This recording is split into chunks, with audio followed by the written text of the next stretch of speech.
fɛn kelen min bɛ sotigi ni luwanse fara ka bɔ ɲɔgɔn na o y'a ka sojuru ye a kana siga o sara n'i y'o sara i bɛ fiɲɛ bɔ da sɔrɔ hali ni ko a ma ko n ka maa banna dakurunya kelen a b'a fɔ ala k'a hinɛ a nalen don a ka so wari ko in ayi kana sigi o la nka sotigi fana kan ka jɔrɔ n'a ye luwanse saga mara la bɛɛ a kana ɲininkali kɛ sotigiya de ko b'a kɔnɔ Amadou Konare mɛ bolo bugɔ ka don n bɛ bɔ ni sɛbɛn ye sɛbɛn min n'u k'a ma lafuduru n'a y'i diya a fɔ ko san kaba san pɛrɛn Amadou Konare i k'a dɔn wulikajɔ ani a mugumaka min bɛ sen na Bamandiyya wale la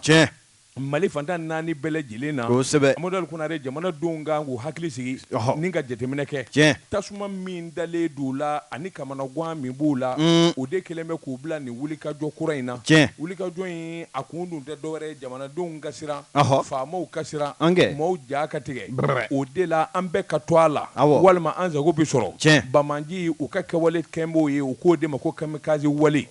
kamikaze wale in i k'a dɔn a kɛbaa dɔ ye Ibrahima Ibrahima Diallo i k'a dɔn katikaw fɛ yen o don ko wulikajɔ min bolodara ka taa k'a fɔ k'i f'i ka taa Mali yɛrɛ sɔrɔdaso yɛrɛ ninjuba bɛ yɔrɔ min k'i bɛ t'i boro kan Amadou Konare k'a dɔn yɛrɛfasuya da y'o ye sɛbɛnnikɛla ko a ma bɔ min na a n'a kɛ lakalifɛn ye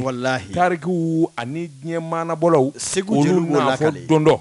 kamalen dɔ minɛna i k'a ma de kamalen fiyɛ fila don filajɛ yɛrɛ don koyi a tɔgɔ de ko Ibrahima Diallo ko in kɔni kɛ a y'a ɲini k'a bi yɔlɔ a y'a ɲini k'a bi kɔda a y'a ɲini k'a bi boli kabini ye i n'a dɔn k'a fɔ nin kamikaze wale in kun ye ko labɛn nin ye nka ko cɛjuguba sɛbɛnnikɛla ko a ko n'i ko ta k'a lajɛ min ye katikaw fɛ yen Mali sɔrɔdasiw yɛrɛ ninjuruba de bɛ Kati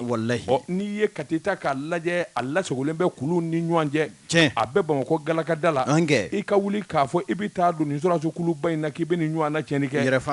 Amadou Konare k'a dɔn yɛrɛfasuya n'o tɛ maa si se ka kɛ fiyewu nka min kɔni ɲɛ hakilinaw ye ani k'o bara ka ɲɛdɔn Katibaden Masina yɛrɛ jɛkulujugubaden min bɛ yen n'olu kɔni ka baara tɛ dɔwɛrɛ maa fa kɔ i k'a dɔn olu de ka kɛwale don u ma da u ma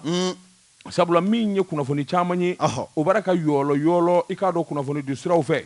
sɛbɛnnikɛla ko cɛ min minɛna sɔmin gele don a la k'a fɔ ko in kɔni ale de kun y'a kɔmanda ye labɛn bɛɛ ani ko kɛjugu a n'a juru bɛɛ lajɛlen tun bɛ Ibrahima Diallo bolo Ibrahima Diallo fulakɛ a y'a jira ayiwa an ka sɛgɛsɛgɛlikɛlaw la k'a fɔ nin labɛn in kun gele don Mali yɔrɔ caman de la a kun tɛ dɔwɛrɛ ye i k'a dɔn jigitigɛ ani jamana yɛrɛ den bɛɛ lajɛlen ka sira olu ka nin labɛn u ni maa min bɛ ne don a ka Diallo kɛ ka fɔ la Faransi don Faransi de kɔni y'o olu yɛrɛ de labɛn bɛnkan gɛlɛn b'u ni Faransi ni ɲɔgɔn cɛ sabula u ka nin degeli ninnu ani mugu degeli ani kisɛti degeli ani marifa nali ani marifaw i k'a dɔn olu nani Faransi de bɛ nin bɛɛ lajɛlen latigɛ dugu dɔ bɛ Burkina Faso u bɛ entraînement kɛ yen a k'u ye waati jan kɛ nin ko in degeli de la Faransi kɔni bara k'u dege cogo min a b'u dege Burkina Faso u tilalen degew la u sɔrɔla ka na ɲininka Gawo yanfan in fɛ u sɔrɔla ka labɛn kɛ Gawo ka don min ni min kan ka taa fan min bɔda min na bɛɛ lajɛlen taara o yɔrɔ la dɔɔnin a nafolo a marifa a kisɛ Faransi de y'a d'u ma a ko olu ni Faransi kuma fila de b'u ni ɲɔgɔn cɛ a bara ka nin fɔ sɛgɛsɛgɛlikɛlaw ye olu ni Faransi tubabu i k'a dɔn tubabukan ni filakan kan wɛrɛ ti fɔ ye o damanda kɔ a ko wulikajɔ bolo kan min ye Faransi kɔni ye a nafolo kasabi bɛɛ lajɛlen bi Faransi de kan Faransi y'a juru la k'a fɔ Mali kelen bɛ ka maloya min ta k'olu sɛgɛrɛ farafinna Mali ye hakilina min ta k'olu sɛgɛrɛ jango sɔrɔdasikɛ min bi fanga na n'o ye Asimi Goyita ye n'o ka fanga yɛrɛ de ma bin n'o ka fanga ma wuli ka bɔ Mali kunna olu Faransikaw olu tun y'u segi sɔrɔ Mali la sabula olu tun bi fɛn o fɛn sɔrɔ n'o ye hɛrɛ ani fiɲɛ bɔda ni nafolo mafɛn ye a bɛɛ lajɛlen tigɛra jamana pɔcɔ wa wuli ka jɔ fana bolo da no olu m'u jandu yɛrɛ la farafinna bɛɛ lajɛlen ɲɛ bɛna d'u la Mali ka nin ko in sababu la o kɛra kaban o de la i k'a dɔn o tuma Faransi sigilen dɛ Faransi ɲinɛnen dɛ saa kalo 12 an ka sigi n'a ye k'a fɔ labɛnjugu ani dabalijugu bɛ sen na Ibrahima Diallo kɔni ale na taa tɔ fɔ lahara joona sabula an bɛ donni minɛ ko bi fiɲɛ bɔda kɔni a n'o cɛ de ka jan sɛbɛnnikɛla ko a ko di bingani wale ani dandɛmɛ wale o kɛbaw n'o ye nin kamikaziw ye o kebaw n'o ye jahadimaw ye o kebaw n'o ye abonindi yɛrɛ jɛkulu jugu ye n'u faralen don ɲɔgɔn kan faransi ka labɛn kɔnɔ sɛbɛnnikɛla ko i k'a dɔn an kɔni bɛ mɛn k'u kɛlɛ nka siga kɔni tɛ min na sebaya an n'o cɛ man jan bilen nin kun ye sɛbɛn ye an ye min bɔ lafuturu kɔnɔ ɛsi sogoba ale ka sɛbɛn don karamɔgɔ Daba Tunkara ne bɛ n tɛgɛ don teliya la kunnafoni di sɛbɛn l'histoire de Bamako El Hadji Mamadu Gaba Badabada Gaba nin y'a ka sɛbɛn ye ko nin ko in bɛɛ lajɛlen b'a la ka munumunu ko min nɔfɛ finitigilaka minnu bɛ yen n'olu bɛ ka fanga jaso n'a b'u bolo i k'a dɔn olu nana sɔrɔ ko kolonba minnu kolokololen don an ka jamana kɔnɔ ni politiki maa si ma se ka i k'a dɔn kala don ɲinɔ ka bɛn n'a ye i k'a dɔn u n'ale don min yuguba kabi lawale i delila k'a fɔ dugutigiden maa t'o kɛ ni ka i sigi o dugu kelen nɔ ten gansan a ko min bɛ tali kɛ waati min na Ibrahim Boubacar Keita bɛna Mali fanga la ni maa min tun y'a fɔ ko a b'i dɛsɛ k'i sigi fɔ ka ɲɛji jigin wara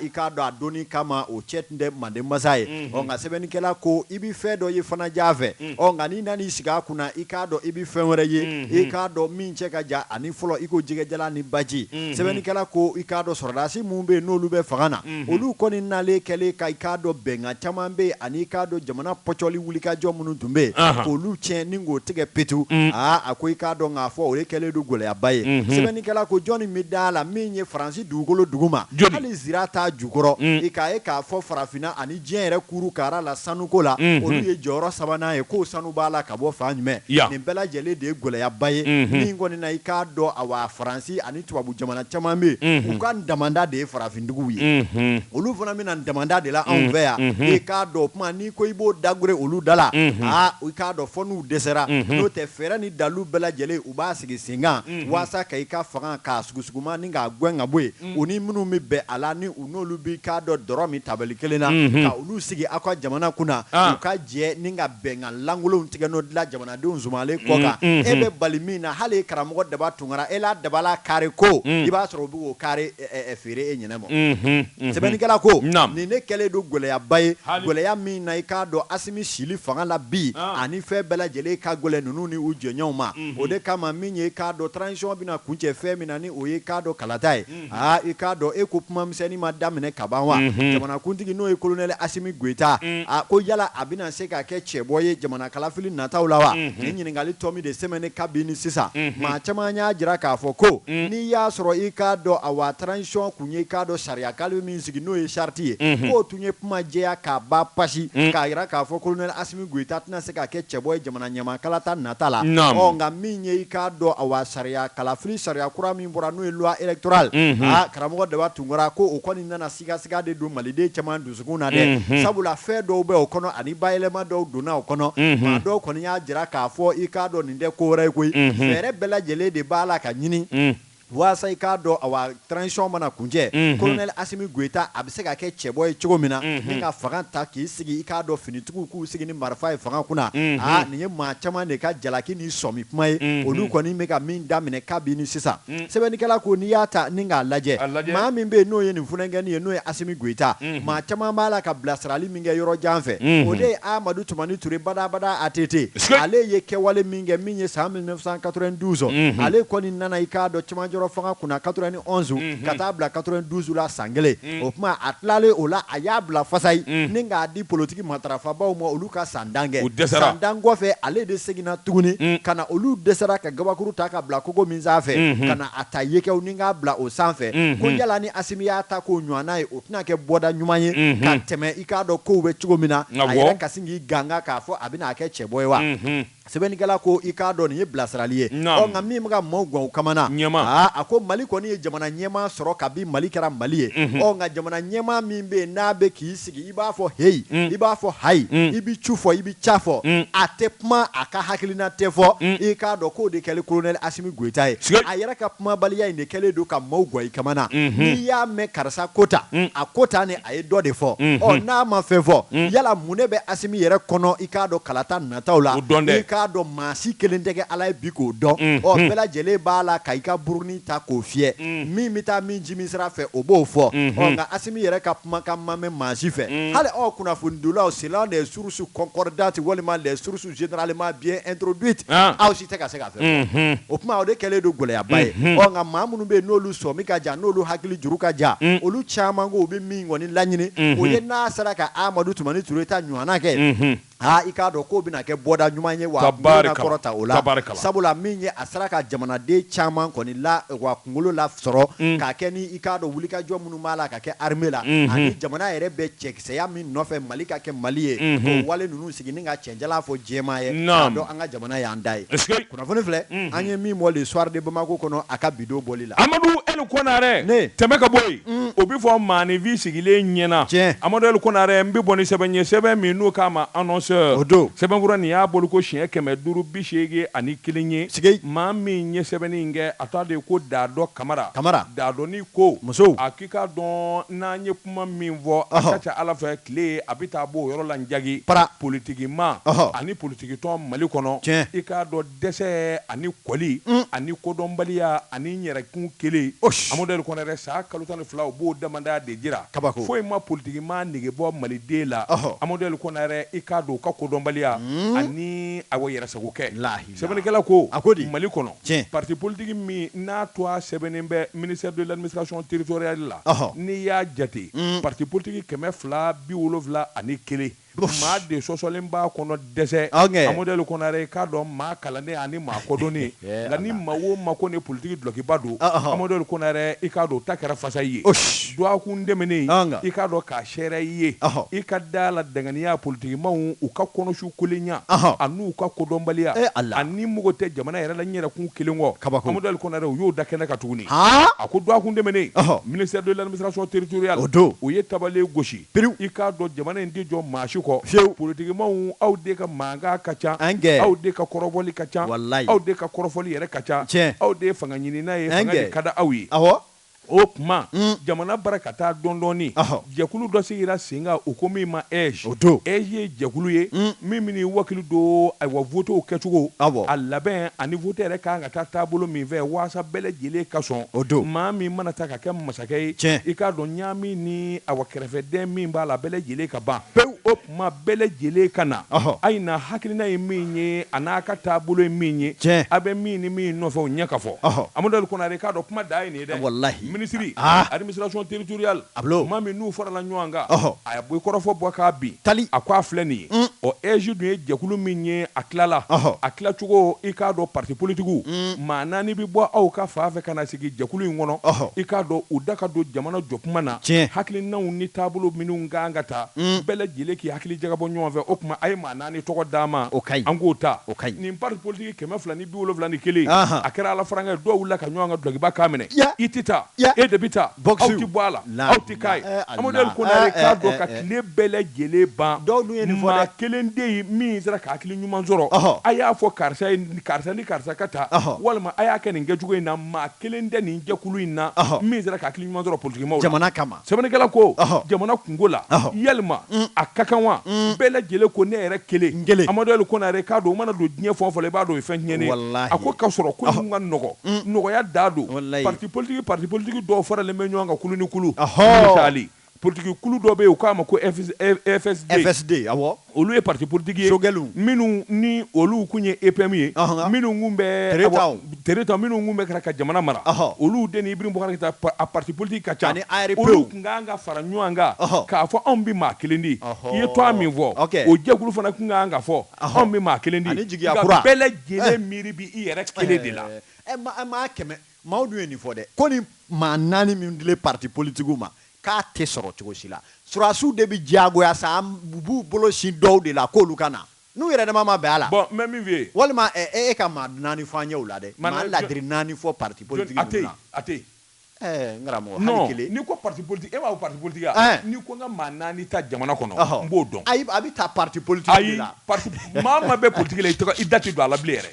abi glu ko sawo o ka gele ngoy abina ki nyana olu de tado ngabi u desela ga be agbe amonel ko na re ka ni sokomada fo kata fo ay wo wula dabi ni kase o ma se ka be kula o yere dimi ngo dugu sina ga foto monsieur le ministre aya beta de aya beta ati tan ve parce que olu nya bala o atina ko olu ye o ma akati ma kanata ja doka bazin brodele bi do kafrat nya tu as vu les partis politiques tu as vu les hommes politiques au Mali amonel ko na re ka dese cheba koro damanda ka gen nu ma wele fana ko surasu ya ke o kerefe nu wele la o ti be ala amadou kunare ikado akuna gila olu ko sana jamana njo ko unanda to laje amadou kunare sebane kala ko nimba jira ka fo politique to ni politique ma kono shu kulenya da de utai amadou kunare utai ndi jamana ko utai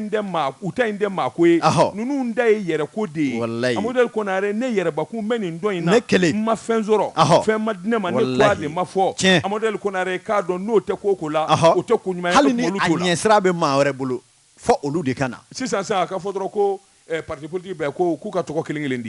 ko o bina ka ministre wallahi parti politique be président bi toko di do bi ci chuina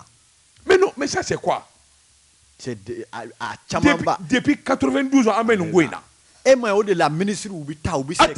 atije politique mo ko sa wa e ba demseni ndo be munu galabu ka kena olu bu ko nga bi de gangalendo olu ni uka keta che ministre ndo be halu tse ka ile escale kam solution ta lawo ni munye sebanye anye mimbo annoncer kono akabi bolla kalamo da batu anda o laba ye boliye kana fondi sebe zire mi aleta menye kado Amadou Kojo aye sebenge Amadou Kojo ko abenata ni wulika jo make jona community kono menye kado nga foko awa chake dabulu frado be ko amako soma yaf nunu ngoni nga bara de bike taji ko de la kusebe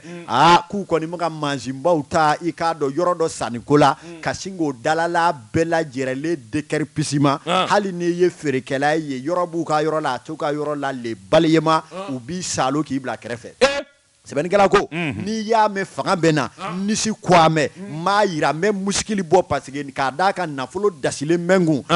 minye kuna fondi sebe zire koko o de ka do soma yafu mauta ni nyoro ina de ako société Mamadou Yatasai abe talike o de la kwa ma soma yafu ika do nga fo ko lu koni kele do ka ukani chake da groupe belebele bani nu be taji ko matrafa anga jamana kono ika do ku koni kele do ka yoro do de sa yoro we dudo de sa ika do sira RN 27 avec kulikuru sira de kofo minye ka do awa hippodrome konala kanyesi minye impôt commune de o koni masunyana sebeni gela ko nunu ngwani nye ni nduminsa uba fe de ka ketaji ferero e no station e onga gole ya mabo dusa ni na de ika do ngele do ka dusa yoro hake mimbe no yenga dusa ni kono e mao mabe ko esigile do masunyana le fulika ay takabwe andi fe ka awye korokoro la anga yoro sani dala sebeni gela ko ni misa age tugodi kibaro ya dile do sebeni gela fe chugo ya mina akuyi ka do ni yoro min sani do soma ya fufe ni nye ka do yere dairi mena nyini na miseni ma saba de nani boyango be ko mu ma commerçant détaillant e ka do olu ma nani mi bo yoro lai do be e ka do oye baga dumuni fere lai e ka do muso flabe olu ko ni mina gwani do joku ka dairi me unyini wa e ka do olu ko ni ma nani mi be unana de kasinga manjimbauta yiriu e ka do hali gwa munu me ka do so imasurunyana ko ka bela jerele yara ninga ke kiye iba ko mama dele ka ke ayoro la sebeni kala ko olu yere nyini ke u ka nyinu nana bo fe jumenka u nana ye ka fo awa hali yiri munu turule do ni jamana ka foroba sira do na be sira kere la no ye foroba minen ye abi fo mo ma espace public u yo bela jerele saloni ngo da ka yiriju bogoti ka temenu yere e ka do société Yatasai ko ale ka bara soma ya funga fote ale ka bara de ni sebeni gala ko minye Sheikh Umaru Yatasai ale nake ku nyere bela yerele nyema bai o minye ka do nga fo délégué do babulu minjo ko Bokar Sangare o Bokar Sangare e ka do fama kreko sigi sebeni gala ka fola fami mo kwa koro o te fama ba ere fwa koro ale ere ko ni ko hala ale te duma vo olu yere ya kola ku ya yira ka fo ni mamunu be no be fere misenu na ni yoroina ku ka ta ka bu jona o minye ka do awa société bai nyere olu ya nyini ninga fere bela bɛɛ lajɛrɛlen kɛ maa minnu bɛ yen n'olu gɛnnen don ka bɔ yɔrɔ in na u y'a jira k'a fɔ olu bɛ yɔrɔ sanni min kɛrɛfɛ yari 4 ɲɔgɔnna yɛrɛ bɛ olu ni a ka yɔrɔ cɛ nka k'u ko de ɲɛ tɛ fɛ ka da olu yɛrɛ la yɔrɔ in masurunya na sabula i k'a dɔn k'a fɔ ko olu ye so sa aw ye so sa sɛbɛnnikɛla ka fɔ la nka min ye dugukolo min dɔ bɛ siraba da la yala aw y'o san wa o ye aw ta ye wa ko ɲininkali de bɛ nin yɔrɔ in na maa minnu bɛ yen n'olu bɛ feere misɛnnin na olu yɛrɛ ɲininkana olu ko a ka ca san caman ye san 30 a bɛ yatasayilakaw ma nin yɔrɔ in sa olu ye sigiyɔrɔ ɲini nin yɔrɔ in na tiɲɛ don olu y'u yɛrɛ déclaré mairie la nin y'o san 2 ye nka u bɛ yɔrɔ in na a bɛ san 30 bɔ mairie ye danganaya min di nka mairie ye bɛnkan min fɔ mairie ko aw bɛ sigi yɔrɔ min na dayirimɛ ɲɛrin don nka ni jamana mako jɔra a la k'a fɔ dɔ bɛ fara sira fiyɛ kan don o don aw bɛ wuli ka bɔ yen kuma t'a la u ko u sɔnna o ma min ye jamana mako ma se yɔrɔ ma fɔ jamanaden wɛrɛ nafolobatigi dɔ kana so dɔ san olu kɛrɛfɛ k'a fɔ u bɛ olu wulukolonguwɛ tileba guni fɛ k'a sɔrɔ olu tɛ u ka kɛnɛ kan ko o fana k'o ye binganni wale ye u ye maire yɛrɛ ɲininka i k'a dɔn kunnafondila ka fɔ la monsieur le maire ni o ye k'a dɔn Cheikh Aba Ɲare Aba ko commune de mairie maa si tɛ a kɔnɔ k'a ta maire la ka se plantɔ ma maa min bɛ i k'a dɔn nin yirijuw bɔgɔtili kalama maa min bɛ nin feerekɛlaw gɛnni kalama ko sariya foyi tɛ olu ye min di i k'a dɔn somaɲafo maaw ma ni ka ninnu gɛn ka bɔ nin yɔrɔ in na wa ko olu bɛ layidu min di n'i y'a sɔrɔ tiɲɛ don u taara yirijuw bɔgɔti min ye faso ka yiri turulen k'o bɔgɔti i k'a dɔn joona joona olu n'u mɔgɔ wele bɔgɔ jɛnnen kan maa min bɛ o ko ju la i k'a dɔn kunnafoni di kɔnɔ u ma da o ma dɛ zire maaw ko u ye i k'a dɔn somayafu maaw ɲini ni k'u lasɔrɔ k'u ka délégué dɔ bɛ yen o min ɲɛsinnen don u ka koɲɛw ma u ko min ma Bɔkari Sangare i k'a dɔn olu yɛrɛ b'a fɔ cogo min na i k'a dɔn ko fanga b'o kama kɔrɔ ani bagabaga b'o da kɔnɔ a n'a k'i kɔnɔ k'o ye i k'a dɔn nimina mɛlɛkɛ in jɔ a ko de de mɛlɛkɛ mawutu k'a na k'i kɔnɔ ko o de don dugukolo sanfɛ ko a ko i k'a dɔn k'o bɛ se ka faamu cogo di ko maa bɛ se ka miliyari don yɔrɔ la ni ka taa fura buruburu ni kiribikarabaw to ye cogo di ne bɛ se ka n ka so san cogo di e daba bɛ taa i ka kiosque ni jɔyɔrɔ ko m'i bali ye ka bɔ yen u k'a y'o de fɔ olu ɲɛna o ba min ye kiosque n'o feerekɛlaw olu de ye ɲama buruburu ye sɛbɛnnikɛla ko a ma da o ma dɛ ko a ko wa aw mun ye kunnafonidilaw ye a bɛna min sɛbɛn a y'aw kɔlɔsi n'aw taara korobokaraba-kan sɛbɛn aw ta fila ni cɛrɔ tigɛ ne fana ko daba min m'a kalan gafe la ko daba k'a kɔlɔsi n'a m'a ka fɔta dɔn on va l'amener à Kati. Aya, base. La haula. Aya ni mozire kono. Ne ko jaba ko Mali ngati ko. Kabila ala kienda. Bo bolo jega fitinu no. Pa. Jeka pip kaka fere fon la kodon. Nege kanye tan flasera Bamako. Ka fo jiginew ka bonyamasegi be awye.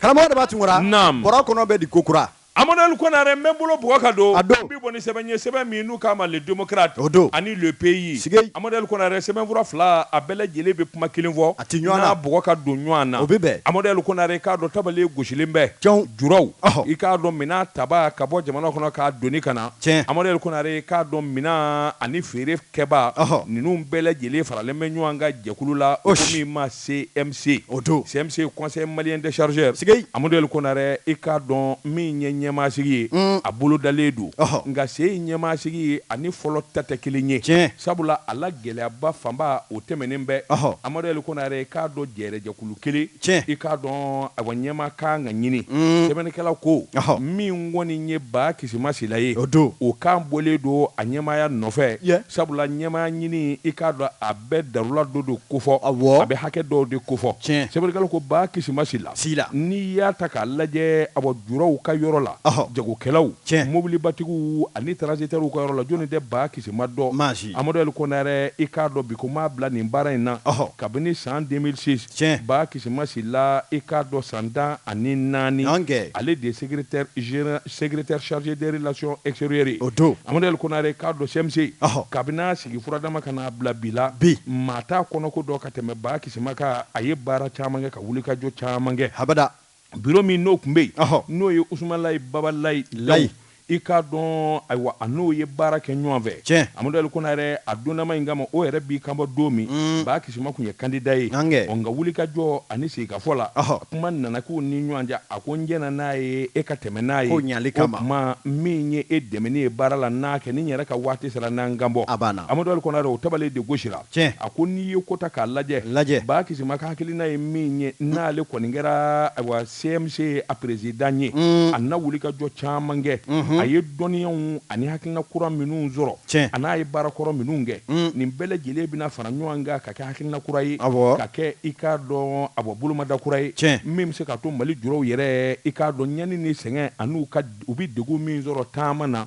i k'a dɔn minɛn donni ani minɛn tali ka bɔ i k'a dɔn o gundow an'o dɔnniya minnu b'a bolo a bɛn'o bɛɛ lajɛlen kɛ hakilina kura ye a k'o fana ma bɔ yen i k'a dɔn cakɛda tɛ taa bada sɔrɔ kɔ sɔrɔ dun fana ma kɛ fo kalanw ka kɛ ɲɛdɔnw ka kɛ Ba Kisuma y'a jira k'a fɔ ale hakilina ye fɛn min ye o de ye Mali juraw i k'a dɔn transitaires ani jagokɛlabaw aw bɛɛ lajɛlen ka fara ɲɔgɔn kan ka kɛ maa kelen ye min kɔni bɛ se k'a to u ka dɛmɛ bɛna jamana ma Ba Kisuma sɛbɛnnikɛla ko i k'a dɔn san 14 maa bolo bi baara min na o t'i ma dunan ye a ko wulikajɔ ani jateminɛw hali biro kɔrɔ min ni n'o de tun bɛ yen n'o Usumani Babalayi Dawu o y'a jira k'a fɔ a ka dɛmɛ bɛ ta ka ɲɛsin Ba Kisuma ma ka sababu kɛ hakilina caman ye ani baara ɲɛdɔn u ye minnu ni minnu kɛ ɲɔgɔn fɛ ko yɛrɛ ɲɔdɔnni kama o de la min kɔni ye sibiri nata ye tabalen gosilen bɛɛ min kɔni ye birosigi ye i k'a dɔn a bɛna boloda min ye président ye ani a ka dankanw ni dankanw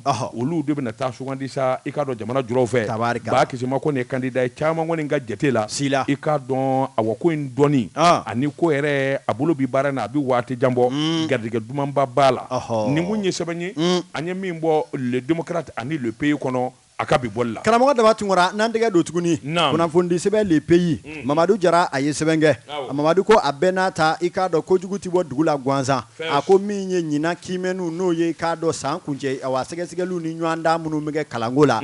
a ko DEF tɛmɛna BT tɛmɛna BAC tɛmɛna a ko min ye maaw ɲinɛnen don kalan sara dɔ kɔ ni o ye l'école de santé l'école de santé ma ko fɔ o ye kɛnɛyaso minnu bɛ yen n'olu fana bɛ maaw kala minnu b'a fɛ ka kɛ dɔgɔtɔrɔ ye a ko i k'a dɔn jaaja i k'a dɔn olu fana bɛ Kolobo kalababa kɔnɔ Kolobo kalaba min bɛ yen ni maa caman ɲɛ tugulen don a kan dɔw ta ye dɔnbaliya ye ani i k'a dɔn ŋaniya juguya yɛrɛ ni nafolo ɲini n ka sanni feere kɛ dɔgɔtɔrɔ sɔrɔla wa a ma sɔrɔ mago t'a la ja i k'a dɔn o fana bɛ i k'a dɔn o de gun kan sɛbɛnnikɛla ko nin ko in dɔnna cogo di min ye san o san maa minnu bɛ yen n'u ka kalan bɛ da sira la walima n'olu yɛrɛ de b'a kanu ka taa dɔgɔtɔrɔya kalan kɛ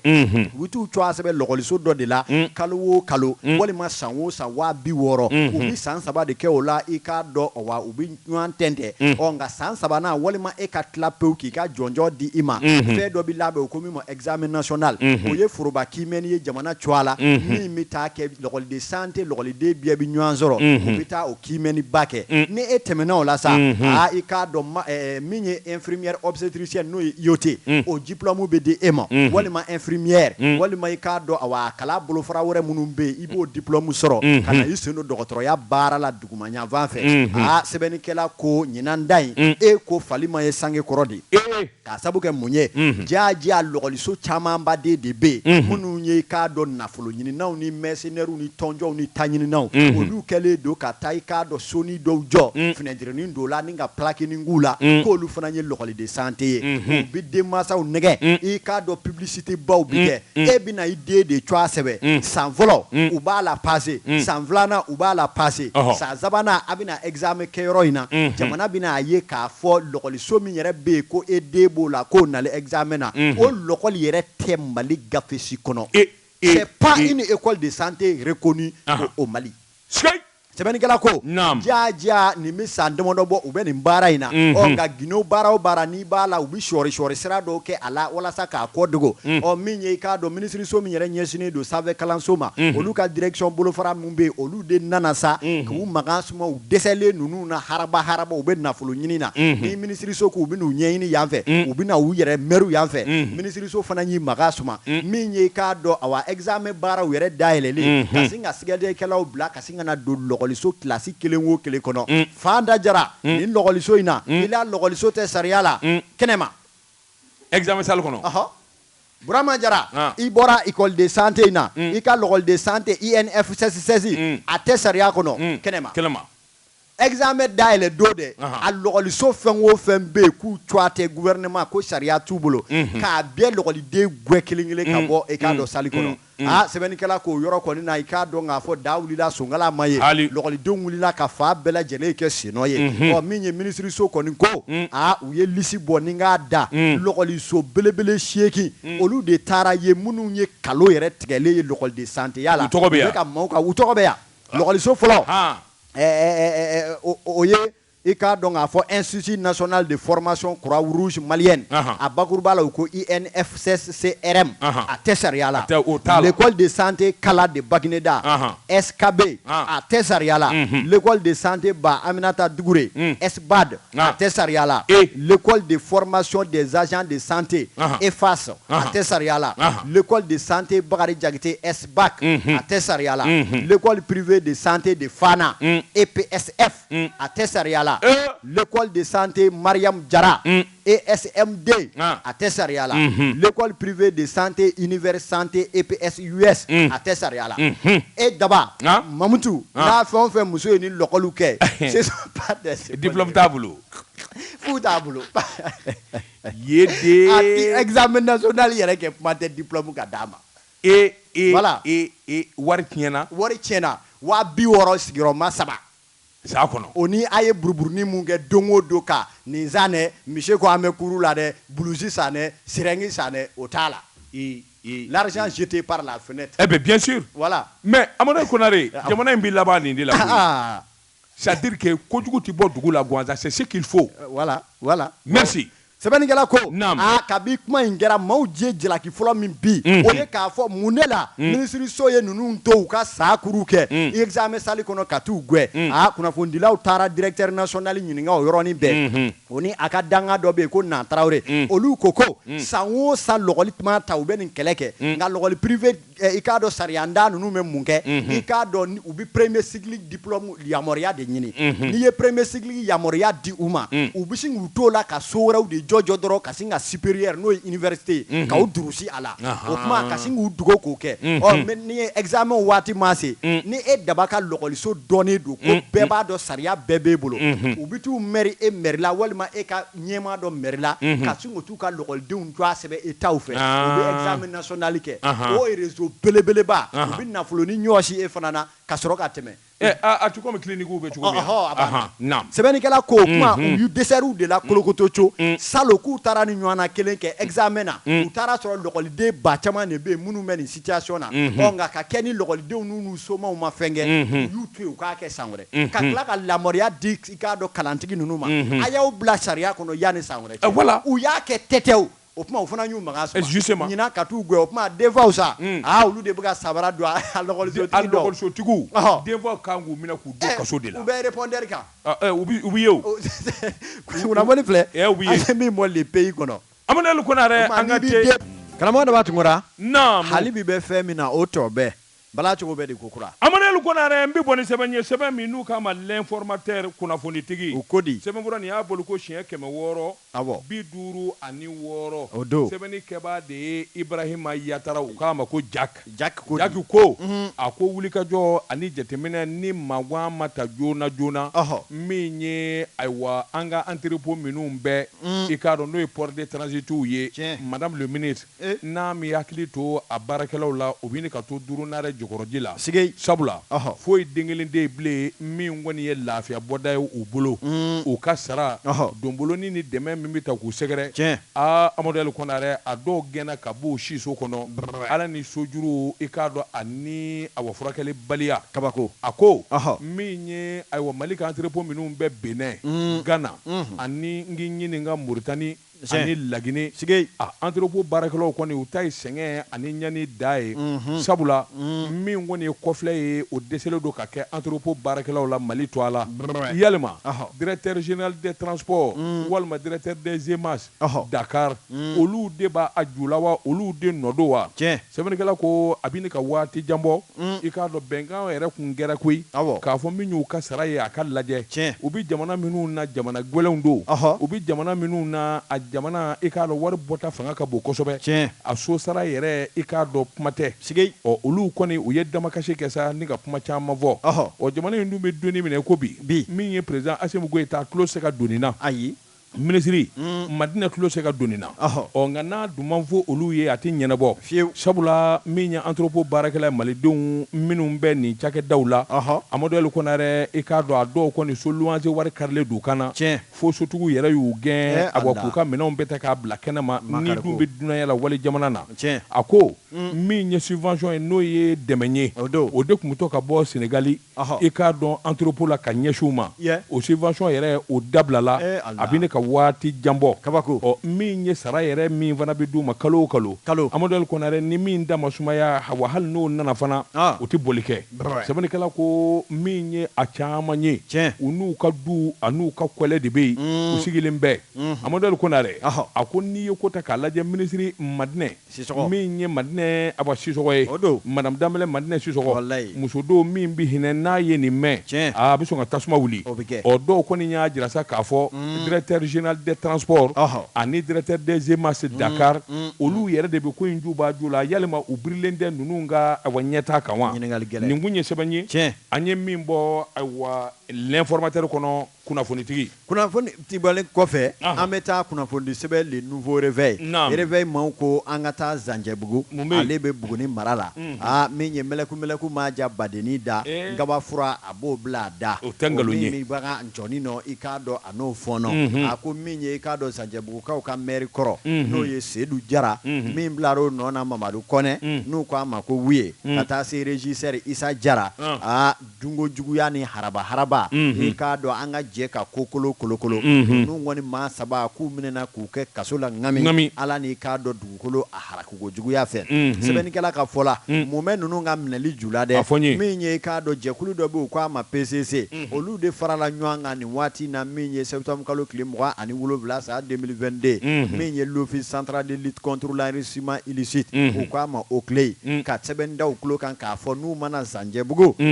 Bafa ni Kilicɛ an k'a biyɛ dun k'a manger malakopiyan i k'a dɔn k'o de ɲɔ ɲalen don Zanjɛbugu mairie la o de kɛra sababu ye sɛgɛsɛgɛlikɛla kulew olu ka wuli ka t'u cu jali i k'a dɔn ka ɲininkali nɔnɔ kɛnɛ ka galamani fa la k'a sɛmɛ ninnu kelen kelen da la min ye i k'a dɔn Seydou Jara i k'a dɔn a ko tɛ ma dɔn ni ku ye ka fara a kan i k'a dɔn maire kɔrɔ min ye ale Seydou ye ka taa se min bilar'o nɔ la jɛɲɔgɔnya yɛrɛ kɔnɔ n'o ye Mamadu Kɔnɛ u ko ale de ma ko wuye fo ka se régisseur yɛrɛ ma n'o ye Isa Jara ye sɛbɛnnikɛla ko i k'a dɔn mun ne kɛra dɛ a ko i k'a dɔn k'a fɔ awa ninnu kɔni ye i k'a dɔn dunko juguya ani yuruku yɛrɛ damanda u y'o de dama tɛmɛ o ko an bɛ donni minɛ i ko bi Zanjɛbugu n'a nɔkandugu la cɛkɔrɔba musokɔrɔba duguden maa si kelen tɛ yen maa mun bɛ i k'a dɔn ninnu kɔni minnu nisɔndiyalen ni ninnu ye u y'a yira k'a fɔ u y'u bolo kɔrɔta ninnu ye danaya ani jigiya kama nka i k'a dɔn don n'a dugujɛ ninnu de kɛra lɔmalafiliw ye i b'a fɔ k'i kɛlen ka nɔnsi ye furatu la couleur binkɛnɛnama ka sin ka bali ka kɛ bilenman ye cori k'o de kɛra ni maaw ta ye mairie la o kuma olu bolo bɛ ɲini ka kɛ u yɛrɛ kala ye u y'a wajibiya sa min ye i k'a dɔn jateminɛ ni sɛgɛsɛgɛliw ka kɛ walasa ko minnu bɛ ninnu ka kow la olu ka se ka ɲɛdɔn sɛbɛnnikɛla ko in daminɛna kabi san 2017 min ye Zanjɛbugu dugudenw u kɔni y'a jateminɛ k'a fɔ min ye olu ka dugukolo hakɛ dɔw bɛ yen ninnu y'a morcellement k'a morcellement i k'a dɔn wa morcellement min don n'i y'a mɛn morcellement illicite ka dugukolo yɛrɛ ta ni k'a suma cogo ka juru mètre da la sariya yɛrɛ ntanya kɔnɔ k'a di maaw ma feere jugu la ni k'a nafolo bila o jufa kɔnɔ i k'a dɔn ka taa se hectare 4 bɔɲanko olu kɔni bɛ i k'a dɔn u ka foroba siraba yɛrɛ kɛrɛfɛ min ye i k'a dɔn ka taa se domaine Masurunya na sɛbɛnnikɛla kɔ k'a kɛ n'o huruku ye préfet min yɛrɛ bɛ Buguni kunna a waati la ale ye sɛbɛn dɔ bɔ min ye communiqué numéro 2019-001 PCB k'a yira k'a fɔ i k'a dɔn aw ye nin morcellement min kɛ a ma kɛ sariya kɔnɔ dɛ n'aw ma ko ta cogo la an bɛ to jamana ka sariya kɔ n'o tɛ dugukolo ko haraba a b'o sira de kan dɛ violation flagrant des textes et procédure nka o bɛɛ n'a ta i k'a dɔn u ma kala don ɲin na ka bɛn ni o ye min ka d'u ye u y'a kɛ ten sɛbɛnnikɛla ko i ye mun wɛrɛ jateminɛ a ko la dɛ i k'a dɔn maire kɔrɔ min bɛ yen n'o ye Seydou ye i k'a dɔn k'a fɔ jatew nana yira k'a fɔ a dugukolo dɔw ale yɛrɛ y'a camanba de feere k'a sɔrɔ hali mairie yɛrɛ ka conseil ka délibération ma kɛ sabula ni délibération bi kɛ maire ni conseil de bɛ sigi o tuma an bɛ nin yɔrɔ in kɛ tan an b'a don da hala sɔngɔ o bɛ sigi o la nka ale yɛrɛ kɔnna o ma a bɛ n'a fɔ i k'a dɔn basi mɔbɛlɛ i bɛ ka ɲindi jukɔrɔ ale y'o daminɛ kabi waati jan sɛbɛnnikɛla ko $36,000 ani a kunkanfɛn $800,000 kɔ i k'a dɔn k'a fɔ wa u ye o kɔni bɛɛ lajɛlen $800,000 kɔ u y'o haraba k'o dun i k'a dɔn ɲɛma sɔrɔ ko la sɛbɛnnikɛla ko o bɛɛ la ta bɛnkɛra yɔrɔ min kan u ni ɲɔgɔn cɛ k'u bɛ n'o morceler conseil ye min sigi délibération na o ye 15,000 yɔrɔ ka feere o la o y'a sɔrɔ maire yɛrɛ sɛbɛnnikɛla ka fɔ la ale yɛrɛ ye camanba de feere i k'a dɔn 44,000 a kelen k'o bila a ka jufa kɔnɔ k'a ka dɔkiba fa tɛ i k'a dɔn o nafolo mugu la sɛbɛnnikɛla ko bɛn nana kɛ min kan ni bɛɛ ko k'o feere 15,000 i k'a dɔn o nafolo hakɛ min sɔrɔla o fana na n'i y'a mɛn quittance o tɛ kɛ sababu ye jamana ka waganden dɔ ka bila o nafolo kɔnɔ wa u nana $1,000,000 ni dɔɔni susa o kɔnɔ a nafolo tɔ u y'o fana kɛ ŋami sɛbɛnnikɛla ko i k'a dɔn nin bɛɛ ye ninnu n'u ka jɛjugu ka baara ye terrain 46 i k'a dɔn u y'o fana taso ni k'o feere maa dɔ ma n'o ye Burama Sise i k'a dɔn o ye sanni feere tigilama ye wa o min yɛrɛ fana feerela lahi ka sɛbɛn yamaruyalen foyi t'o la min nafolo bilara jamana ka waganden kɔnɔ i k'a dɔn ko gɛlɛyara fo k'a fɔ k'a to ten min ye i k'a dɔn enquêteurs nalen i b'a dɔn maire ninnu caman dalagosi ye mun ye c'est des querelles politiques nka adversaires politiques de don u bɛ fɛ k'an to a can fo ka tɛgɛ dan kan e ka adversaires politiques sɛbɛnnikɛla ko olu bɛ kɔ nka dugukolo min préfet yɛrɛ ko a man kan ka morceler nin cogoya in na e k'o morceler ka o surer ka sɔrɔ délibération ma kɛ wa mini min fana jouer la o nafolo ɲɛ ti da o kan o ti jigin jamana ka waganden kɔnɔ a n'a kɛ ni ko dɔ bɛ ko ninnu kɔnɔ sɛbɛnnikɛla ko kuma nin ka ca a bakuruba ye min ye o ye k'a fɔ maire kɔrɔ ani k'a dɔn Zanjɛbugu maire kura ani régisseur k'u bɛɛ lajɛlen fɔsɔ ka n'u bila kaso la ŋami k'a sabu kɛ u ye i k'a dɔn Zanjɛbugu kɛ i k'a dɔn faden don u y'o dun dugukolo ko la kunnafoni filɛ an ye min bɔ nouveau réveil la u ka bidon bɔli la Amadou Konare n bɛ bɔ ni sɛbɛn ye sɛbɛn min n'u k'a ma les démocrates o don maa min ye sɛbɛnnin kɛ a tɔgɔ de ko Lassinɛ Sanu Lasi ko a ko i k'a dɔn an ka jamana dɔnnikɛbaa dɔ bɛ yen a tɔgɔ ye ko Moribo Gawula Njaye o don Moribo Gawula Njaye i k'a dɔn tariki tigilama don kodɔnnaba don a ye kokɔrɔw dɔn kosɛbɛ a ko nin kamalen i k'a dɔn wulikajɔ bolo kan a yɛrɛ a bɛ ayiwa duguw dɔn min ye sigidaw ye kabini kɛlɛbolo waati fo kana se bima a bɛ jamana in kalasira bɛɛ lajɛlen dɔn n'i y'i jamu kɔni fɔ i k'a dɔn ayiwa i bɔra maa min ni maa min na a bɛ se k'o bɛɛ lajɛlen f'i ye ka n'a jɔ ten canjara sɛbɛnnikɛla ko a ko i k'a dɔn Moribo Gawula Njaye min ye wulikajɔ ni jateminɛ ye a ye nin kalan in sɔrɔ kabini bɛnbanyakaw la ni kana se fo bima sabula min ye jamana tariki dɔnni ye a ko a dɔnni tɛ kɛ abada ɲinini kɔ ɔ kalankɔrɔw tɛmɛnen kɔfɛ a yɛrɛ kelen ye maa ye a ye ɲininiw kɛ ni k'i tɛgɛ da fɛn caman dɔnniyaw ani fɛn caman kisɛ kan sɛbɛnnikɛla ko ni ko gɛlɛyara dɛsɛ maa kɛ min na ale de bɛ wele i k'a dɔn a bɛ fɔ ale de bɛ ɲininka Moribo Gawula Njaye sɛbɛnnikɛla ka fɔ la a ko an ka jamana tariki dɔnnaba dɔ ye nin ye a ko ayiwa sabula min ye jamana ye fili maa kɛ hali ziiriw ani tariki minnu na i k'a dɔn ale de bɛ ɲininka a la a tɛ taa dugu la ayi a tɛ taa jamana na Amadou Konare n'a bɛ bɔ yen misi 100 bagan 100 n'a m'o gɛn ka tugu ɲɔgɔn na ala ni a bɔ bonyaba dalen don a kan a ko awa min kɔni ye hɔrɔnw ye i k'a dɔn olu kɔni b'a wele sa kalo 12 sɛbɛnnikɛla kɔni y'a jira an bɛ donni min na ko a yɛrɛ kɛn bɛ banna ye misitigi don ka sababu kɛ a mana jigin hɔrɔn hɔrɔn kan ni min ka d'a ninko ye n'a deuli o de bɛ d'a ma ninkun ye sɛbɛn ye an ye min bɔ les démocrates kɔnɔ a ka bi bɔli la karamɔgɔ de b'a tun kɔrɔ waati n'a ka waati a dafara bi taa an b'a bila a communiqué tellement bɛ yan min ye k'a dɔn awa Bamakɔ yɛrɛ maire ko b'a da Bamakɔkaw tulo kan ko min ye caniveau dɔ labɔli baaraw bɛna kɛ kuma min ye o kama i k'a dɔn cogo caba dɔw bɛna bila sira dɔw la Sotibakaw fɛ yen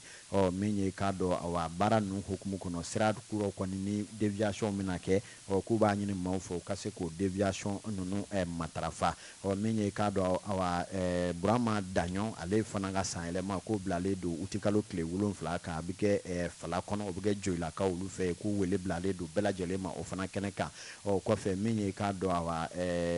jɛkulu min bɛ yen n'o ye SNEC ye olu ka section bolofara min bɛ commune 1 na k'o kɔni bɛna kalan daminɛ ka ɲɛsin l'école privée ni l'école publique ani jardin ko kɔni ma denmisɛnnin minnu bɛ yen ni jɔnjɔ diplôme b'u bolo n'u ma baara sɔrɔ n'u b'a fɛ k'u sen don ka se k'u lakɔli karamɔgɔya kalanw dɔn ko bi yɛrɛ ka taa bila fɔ utikalo tile 25 la k'u bɛ na i k'a dɔn kalanw sigi sen kan Jumasana ale groupe scolaire la ka ɲɛsin lycée Filidabo Sissogo ma 8h nɛgɛjuru ye 73 09 27 54 97 36 67 71 faamuyaliko ɲuman u b'o ɲini aw fɛ direction générale Mahat al-Ulum al-Islamiyat n'olu bɛ Bolikasomugu la ko u bɛ bɛɛ lajɛlen ladɔnniya Bolikasomugu ni Jɛlibugu ni Konatebugu ni Korofina a n'a Nɔkandugu la ko i k'a dɔn u ye